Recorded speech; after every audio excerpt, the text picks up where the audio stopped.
Nah, ini yang dikhawatirkan oleh Romini sekarang nih.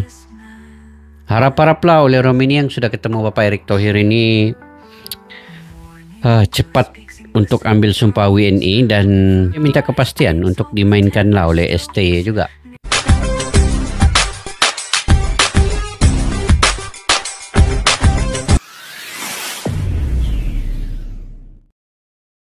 Assalamualaikum dan salam persaudaraan, salam sepak bola. Selamat bertemu kembali guys di channel Askalani Studio.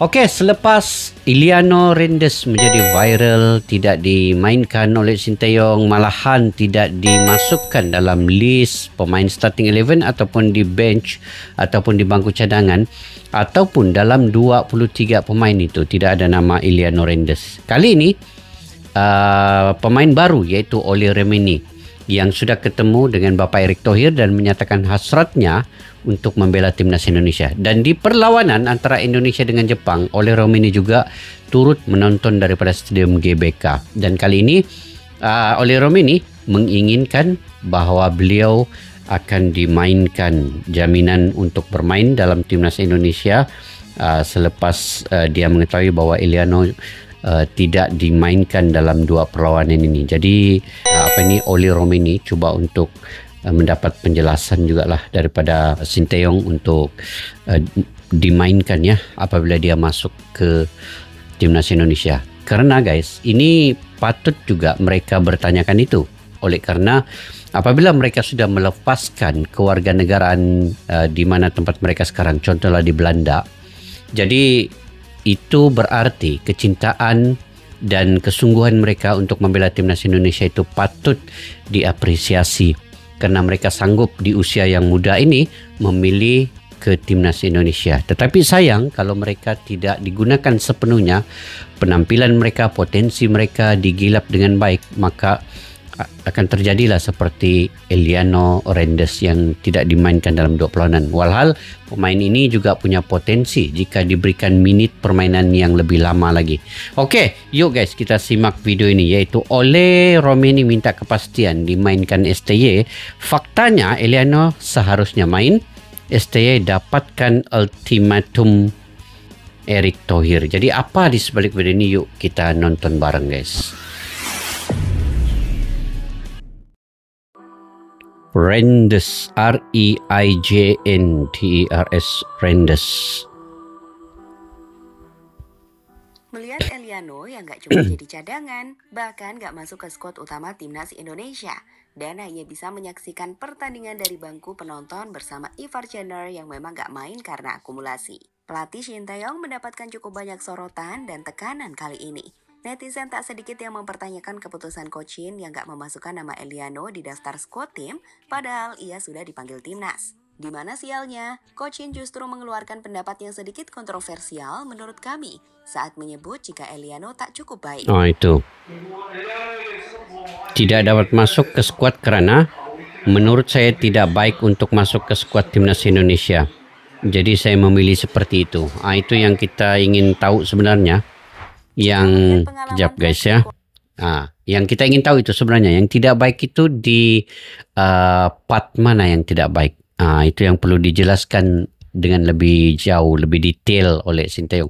Karena guys, kita takut nanti pemain-pemain keturunan yang lain juga sekarang ini akan berpikir pula kalau mereka melepaskan kewarganegaraan mereka di tempat asal dan ingin membela timnas Indonesia, tetapi bila sudah menjadi warga negara WNI, sudah mengambil sumpah tetapi tidak dimainkan, maka ini menjadi satu persoalan bagi pemain-pemain keturunan yang lain yang ingin masuk bergabung membela timnas Indonesia. Jadi kita khawatirkan yang itu sebenarnya, karena potensial mereka ini belum lagi dilihat sepenuhnya. Dan keterampilan, penampilan mereka juga tidak lagi diketahui selama mana minit bermain itu tidak diperpanjangkan oleh Sinteyong. Jadi harusnya mereka diberi peluang yang sebesar-besarnya sebelum melakukan apa-apa untuk tidak memasukkan mereka dalam timnas Indonesia. Jadi oke guys, kita lanjut. Record hingga posisinya sebagai pemain Pexwole, jawaban Coach Shin tentu tak masuk akal. Bagaimana bisa? Pemain seperti Eliano nggak cukup baik masuk skuad timnas Indonesia. Itulah. Yang mohon maaf, masih diisi pemain yang secara kualitas dan pengalaman di bawah Eliano. Nah, ini Hal inilah yang kemudian Liga memunculkan era divisi perdebatan, ini. termasuk jangan-jangan nih, Ole bisa aja jadi cadangan nanti. Lantas, apakah yang terjadi? Berikut ulasan selengkapnya. Nah, ini yang dikhawatirkan oleh Romini sekarang nih. Harap-haraplah oleh Romini yang sudah ketemu Bapak Erick Thohir ini cepat untuk ambil sumpah WNI dan tidak terpengaruh. Tetapi dia minta kepastian untuk dimainkanlah oleh STY juga. Tapi saya percaya oleh Romini ini main karena mereka Indonesia butuhkan seorang striker. Jauh-jauh dari Belanda untuk memenuhi panggilan dari timnas Indonesia yang membutuhkan tenaganya demi membantu timnas bertarung di kompetisi Asia. Eliano mungkin tak akan menyangka jika dirinya harus tersingkir dari skuad timnas dan hanya bisa menonton pertandingan timnas dari bangku penonton. Ya, tidak adanya Eliano di bench pemain timnas sendiri tak terlepas dari keputusan pelatih tim Garuda Cochin yang tak memasukkan nama Eliano ke dalam skuad timnas Indonesia. Dan itu sudah terjadi di 2 laga terakhir. Mulai dari laga kontra China di mana kita kalah 2-1 dan terbaru kembali terjadi di laga kontra Jepang saat Indonesia kalah dengan skor 4-0.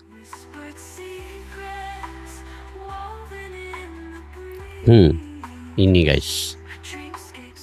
Pentingnya Meski untuk begitu, Eliano coba untuk tegar. Dari berbagai sorotan kamera, mereka kita bisa melihat memikirkan bagaimana Eliano terlebih coba dahulu untuk ya. menyembunyikan kesedihannya. Meski kita tahu itu tak bisa ia lakukan. Turun ke lapangan untuk mengikuti momen emosional bersama para pemain lain, lihatlah momen saat dengan respect Eliano menyalami para pemain yang ada di lapangan.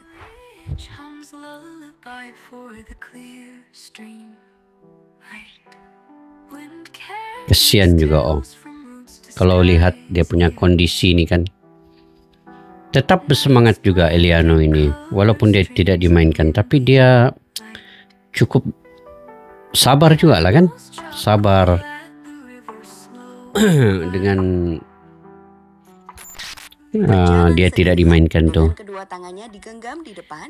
Kalau menurut pembacaan gerak tubuh, momen atau gaya berjalan Eliano ini menggambarkan jika dirinya tengah merasa canggung, gelisah, atau tidak yakin. Sederhananya, berjalan dengan menggenggam tangan di depan adalah cara menenangkan diri atau mengalihkan rasa tidak nyaman. Atau momen berikut ini, di mana ia sendirian berjalan di area hotel. Dalam sebuah cerita, Eliano bahkan bersendirian di area mondar-mandir hotel lah. sendirian di area hotel, Iya kah? duduk dan bolak-balik. Sebelum salah satu akun yang menjelaskan momen tersebut menghampiri Eliano dan berbincang sambil meminta foto. Begini ceritanya. Hai, aku stay di Fairmont juga. Jam 12 malam tadi Eliano sendirian gitu di lobi. Karena emang aku pun lagi ngobrol sama temen di lobi, terus sempat merhatiin Eli lama banget, cuma bolak-balik duduk terus diri. Jadi aku samperin buat sapa dia. Terus aku ngobrol, tanya-tanya sebentar sama minta foto, karena pemain yang lain setelah dinner langsung masuk room. Tapi kalau dia enggak, mungkin ada rasa kecewa di mukanya, tapi Eli bilang kok dia tetap tulus bela timnas Indo walaupun dia harus ngalah di beberapa pertandingan ini. BTW, Eliano aslinya ramah banget ya. Bahkan dia pasang muka senyum selama kita ngobrol. Walaupun dari mata nggak bisa dibohongin. Tulis akun Asya. Iya, begitulah kan guys. Memang raut wajah itu kita tahu. Sama ada seseorang itu dia betul-betul ada merasa sedih dan sebagainya. Usai laga, saat Cochin ditanya soal keputusannya tak memasukkan nama Eliano di daftar skuad timnas, Shin Tae-yong justru mengatakan, jika Eliano tak cukup baik, ia menilai Eliano tak baik untuk masuk skuad, di mana tentu saja ini menimbulkan banyak perdebatan. Gimana bisa Eliano nggak cukup baik masuk timnas Indonesia? Waduh, tidak baik macam mana ya? Perlu ada penjelasan yang lebih detail. Tapi kenapa Shin Tae-yong yang rekomendasi kepada Erick Thohir ya? Pasalnya, jika melihat pengalaman Eliano hingga posisinya saat ini yang berada di tim Eredivisie PES Volley, agak masuk akal menyebut Eliano nggak cukup baik sehingga ia tak dimasukkan ke skuad timnas. Perhatikan deh statistik berikut ini. Di usianya yang baru 24 tahun, muda lagi 24 tahun. Sudah punya banyak sekali pengalaman bermain di Eredivisie. Memang musim ini ia lebih banyak cadangan, tapi bukan berarti ia kehilangan kemampuannya tiba-tiba kan? Ia bahkan masih punya match performa yang lebih banyak daripada Marcelino hingga Nathan, atau bahkan saat dibandingkan dengan Ivar Jenner yang baru main di tim Young Ultra. Apalagi kalau dibandingkan pemain yang masih bermain di Liga 1, hingga pemain yang jarang banget dimainkan seperti Arhan di Korea. Sekali lagi, menyebut Eliano gak cukup baik untuk masuk ke skuad timnas adalah pernyataan bumerang yang gak masuk akal.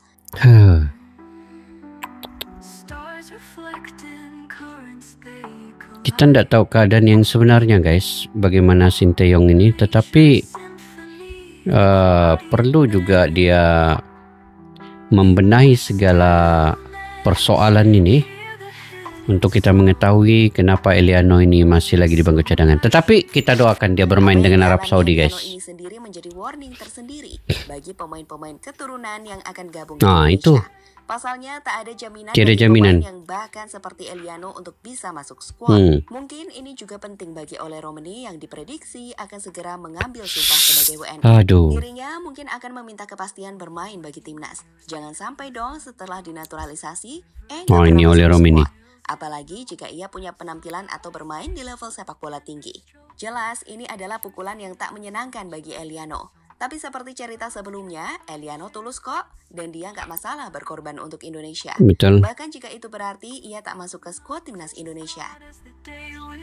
Kita doakan yang terbaik guys untuk Eliano ini. Mudah-mudahan dia diberi kesempatan dan peluang untuk mempamerkan aksi sebenarnya dan dapat meyakinkan lagi Coach Sinteyong ya. Di sisi lain, kita masih menunggu nih teman-teman. Apakah Eliano akan dimainkan di laga kontra Arab? Ini kita tunggu. Main ya. Pemain ini memang punya tubuh kecil dan pendek, tapi Eliano punya kecepatan dan visi bermain yang bagus. Iya, laju juga dia ini. Ia berkompetisi di Eredivisie, bersaing dengan pemain-pemain terbaik di Eropa, sehingga harusnya tak ada alasan apalagi menyebutnya sebagai pemain yang belum layak masuk di timnas atau tak baik di skuad. Duh, tetap semangat ya Eli. Lihat deh video ini kalau kalian gak terharu. Aduh.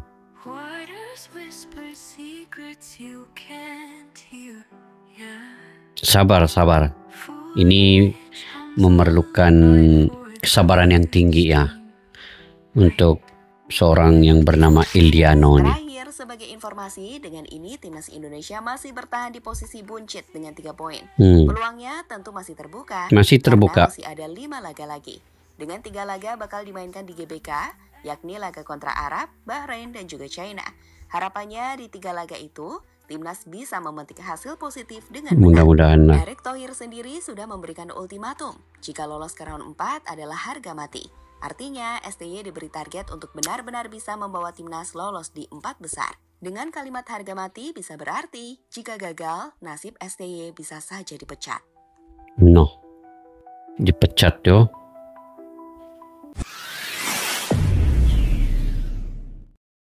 Waduh, ini makin memviralkan Eliano Rendes ini, dan ini makin juga pemain-pemain keturunan yang lain tampak mungkin akan memikirkan lebih lama lagi sekiranya ini akan terjadi kepada mereka, terutamanya Ole Romeni yang sudah ketemu dengan Bapak Erick Thohir dan ingin kepastian sama ada STY akan memainkannya atau tidak. Tapi saya pasti untuk Ole Romeni ini, dia seorang penyerang yang bagus dan Indonesia membutuhkan seorang striker seperti Ole Romeni ini, dan keyakinan saya dia pasti akan dimainkan.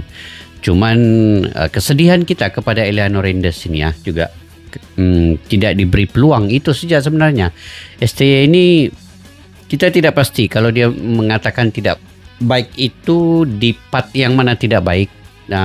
Dia saja yang tahu, Sinteyong saja yang tahu, dia adalah pelatih, dan cumanya kita sedih dan kita juga ingin tahu kenapa dia yang merekomendasi nama Eliano Rendes kepada Bapak Erick Thohir, dan setelah diusahakan sepenuhnya oleh Bapak Erick Thohir dan juga PSSI untuk membawa dengan cepat Eliano Rendes dan juga Misilges, tetapi bila sudah mengambil sumpah WNI, Sinteyong tidak dapat melakukan yang terbaik dengan membawa Eliano coba memperlihatkan segala kemampuannya dalam beberapa perlawanan ini. Malahan dicoret tiada nama dalam list dan juga bangku cadangan. Jadi itu yang sekarang ini kita masih tertanya-tanya. Kita punya persoalan di situ, guys.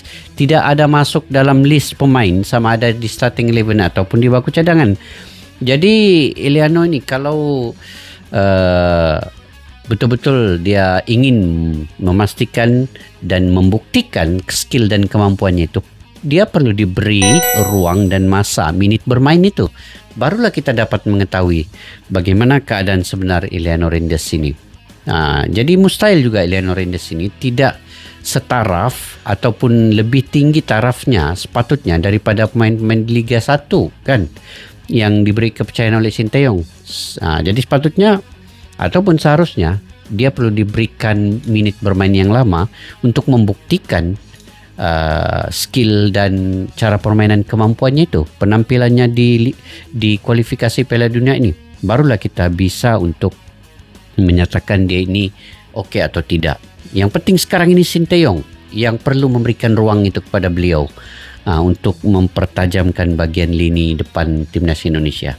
Jadi mudah-mudahan melawan Arab Saudi ini Eliano Reynders akan cepat segera gabung dan juga bermain melawan Arab Saudi. Kalaupun tak dapat starting 11 tu main sebagai bangku cadangan, itu pun kira okeylah diberikan peluang itu. Itu yang kita inginkan sebenarnya, guys. Saya percaya kalian juga inginkan yang itu. Dan kita doakan mudah-mudahan terbuka hati Sinteyong untuk menggunakan segala-galanya memainkan Eliano Reynders. Sampai kita inginkan kalau melihat keadaan itu, itulah yang terbaik sebenarnya untuk Eliano kalau sudah dia main. Sama ada dia dapat buktikan kemampuannya atau tidak, barulah Sinteyong melihat ke depan lagi bagaimana. Okey, mungkin kalian punya pandangan-pandangan sendiri. Kalian boleh komentar di ruang kolom di bawah, guys. Sampai kita jumpa lagi di video yang akan datang. Assalamualaikum warahmatullahi wabarakatuh. Bye-bye. Askalana Studio untuk kita channel yang bereaksi tentang apapun yang ada di Indonesia, channel YouTube dari Malaysia di Askalani Studio. Jika mau tahu tentang Indonesia, ayo like and subscribe channel kami Askalani Studio. Askalani Studio.